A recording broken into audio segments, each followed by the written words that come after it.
Hello నమస్తే అండి, welcome to our channel Shanmukha Priya vlogs అండి. ఇవాళ మీకు నేను చూపిస్తున్నాను రాతి ఉసిరికాయ పచ్చడి అండి. అంటే చింతపండు లేకుండా ఉసిరికాయ కారం అంటారు, అది ఎలా చేసుకోవాలో చూపిస్తాను. దానికి కావాల్సినవన్నీ మీకు చూపిస్తానండి. ఉసిరికాయలు కేజీ అండి, తుడుచుకోవాలి. కేజీ నూనె, 150 గ్రాముల వెల్లుల్లిపాయలు, పావు కేజీ కారం, పచ్చికారం అండి, 150 గ్రాములు ఉప్పు, 50 గ్రాములు మెంతిపిండి.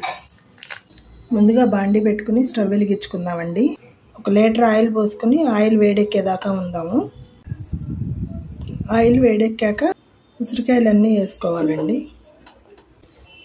ఉసిరికాయలు మెత్తపడేదాకా వేయించుకోవాలి.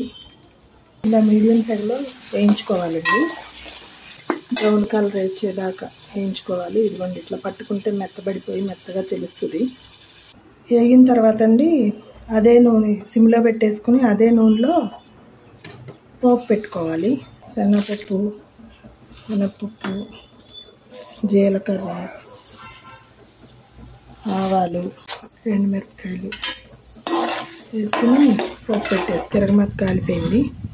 కాలాక మిక్సీ వేసుకున్న వెల్లుల్లి పేస్ట్ అండి, వెల్లుల్లి పేస్ట్ వేసుకోవాలి. ముందు చెప్పుకున్నట్టుగా కొలతల ప్రకారం ఉప్పు, కారం, పసుపు వేసుకోవాలండి. బాగా నూనె మొత్తంలో కలిసిపోయేటట్టుగా కలుపుకోవాలండి. 1 టేబుల్ స్పూన్ మెంతిపిండి వేసుకుని బాగా కలుపుకోవాలండి. ఇంకా స్టవ్ ఆఫ్ చేసేసుకుని ఇది బాగా ఆరనివ్వాలండి.